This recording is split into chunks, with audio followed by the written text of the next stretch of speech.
Welcome to the next session on operations research. In this session, we are going to discuss the queuing theory. Queuing theory is a branch of operations research that studies the behavior of queues or waiting lines. It analyzes the processes of arrivals, waiting, and service to understand how to manage and optimize systems where resources are allocated to handle tasks or customers. Queuing theory is widely applied in fields such as telecommunications, transportation, healthcare, and manufacturing. Key concepts in queuing theory. The first one is arrival process, arrival rate, that is indicated by the symbol lambda. This is a Greek symbol. The rate at which customers or tasks arrive at the queue. This can be described using a probability distribution such as Poisson distribution, where arrivals occur randomly but with a constant average rate. Service mechanism, service rate, mu. This is also a Greek symbol. The rate at which servers can handle customers or tasks. This rate is also typically modeled with a probability distribution like the exponential distribution in many common queuing models. Then we talk about service time. Time required to serve each customer or task, which can be deterministic, that is constant, or stochastic, that is random. So service time can be of two types depending on what kind of service you are provided. The third concept is queue discipline. Now this is of two types, FIFO and LIFO. FIFO stands for first in, first out. The order in which customers or tasks are served is based on their arrival time. That is, whosoever comes first, say this is the counter, the person who has come first will be served first, then comes the second, third, fourth, and accordingly. The second type is LIFO, that is last in, first out. The most recent customer or task is served first. So say again there is a counter, so many of the customers are standing, so the last one gets served first. Priority queuing. Customers or tasks are served based on priority levels rather than arrival times. So this is also something which is possible. Say there is a queue which is waiting to meet a particular doctor.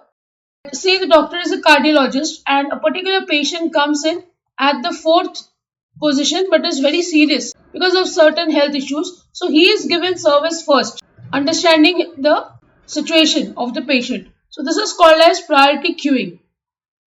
Number of servers, single server, multiple server. Single server, a system with only one server handling all tasks or customers. Multiple servers, a system with several servers operating simultaneously, which can reduce waiting times. For example, you are waiting to take some tickets, so there could be many windows which are serving the customers. This becomes multiple server. It is possible that it is lunch time, so three of them go for lunch, only one is serving the customers, so this becomes now single server system. To talk about the queue structure, finite queue, a queue with a maximum capacity. Once full, new arrivals may be turned away or lost. For example, there is a doctor who has decided to have only 10 patients in a day. So if the maximum capacity of 10 patients are full, the rest of the patients are told to be returned. They will have to book another day and visit the doctor. Infinite queue, a queue with no limit on capacity, meaning it can accommodate any number of waiting customers or tasks. So there are doctors which are not dealing with very serious cases. For example, a daily common cold and cough or a very common fever which just happens, viral fever kind of thing. So in those cases, the doctor can attend to more than 10 or 15 or 20 number of patients that come in a day because they are not attending to very serious cases. So suppose if you talk about serious cases like cardiology department or some gynecology department which requires immediate attention, so in that case there will be a finite queue. But if the cases are not very serious, it is just a day-to-day small disease that can happen to a patient, then it will take the form of infinite queue. Performance metrics, average number in the system L. The average number of customers or tasks in both the queue and being served. This is indicated by the symbol L. Now, when I am solving the numericals, I am going to use LS as a symbol over here. You can use L or LS, whatever you want. Average number in the queue, so LQ. Average number of customers or tasks waiting in line will be indicated by LQ. Average time in the system, W. I'll be using WS over here. The average time a customer or task spends in the system, including both waiting and service time. Average time in the queue, WQ. The average time a customer or task spends waiting in the queue. So these are certain terms that we are going to use and we are going to calculate for a particular problem. There are formulas for this. I'll give you directly while solving the numericals. Now we'll talk about the basic queuing models. The first one is MM1Q. MM1 refers to a queuing model with M Markovian arrival process, usually Poisson distributed. Then again we have M Markovian service process, usually exponentially distributed service times. One is the server. So how many servers are present? Key performance metrics utilization is indicated by rho. This is also a Greek symbol. Rho will have a formula lambda upon mu. Average number in the system, I am going to use LS as a symbol as I told you. That is indicated by rho upon 1 minus rho. Average time in the system, I am going to use WS over here. This is 1 upon mu minus lambda. So these are some formulas for calculating utilization, the average number in the system, average time which is taken in the system. The next model is MMCQ, similar to the MM1 server model but with C servers. So there are more than one server here.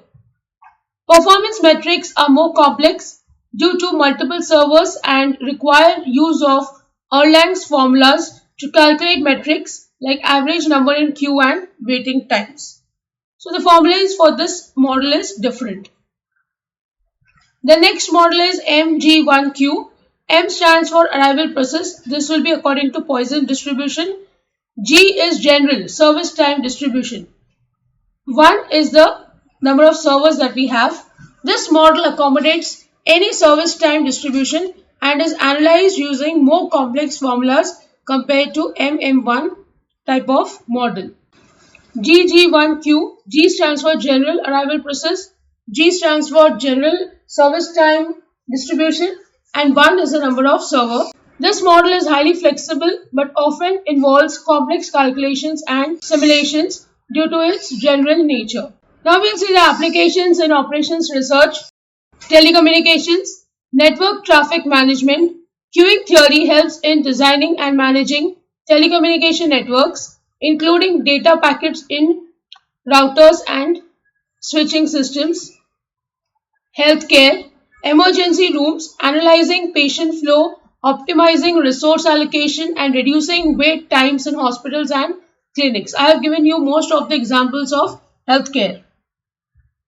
Manufacturing, production lines, managing production processes, optimizing workstations and minimizing downtime and wait times in assembly lines. Retail, customer service, designing efficient checkout systems and managing customer flow in stores to improve service speed and customer satisfaction. Transportation, airport security lines, managing passenger queues at security checkpoints and optimizing the flow of passengers throughout the airport. So this you also must have seen when you travel from one city to another. At the airport, operations research, especially in the form of queuing theory, is definitely used when you have to bring the passengers in for a particular flight, manage them till they are boarding the flight, and then again when they land in the other airport as well. Queuing theory is used such that because of continuous flying aeroplanes, you do not have too many passengers at a time in the airport waiting or maybe just creating commotion. Example, Single server queue MM1. Imagine a bank with one teller serving customers. If customers arrive at an average rate of 10 per hour, so this will be lambda, and the teller can serve at an average rate of 12 per hour, this will be mu. We can use the MM1 model to calculate. Utilization rho will be lambda upon mu, so it is 10 upon 12. Answer will be 0.833. Average number in system L is rho upon 1 minus rho. You can substitute, you will get the approximate answer as 5. Average time in system. The formula of W is 1 upon mu minus lambda. If you solve, you'll get 0.5 hours. In this example, on average, there are 5 customers in the bank and each customer spends 0.5 hours, that is half an hour, in the system. Conclusion. Queuing theory provides a systematic approach to analyzing and optimizing systems involving waiting lines and resource allocation. By understanding and applying queuing models, organizations can improve efficiency, reduce wait times, and enhance overall service quality. So I hope you have understood what is queuing theory all about, what are the various terms we are going to study, and what are the various models out of which MM1 is the most commonly used and studied queuing theory model. So with this, I end the session. I hope you have understood the lecture. If you have any doubts, please write to me in the comment section. Don't forget to like, share and subscribe to the channel. Hit the bell icon for latest video updates. See you in the next session. Thank you.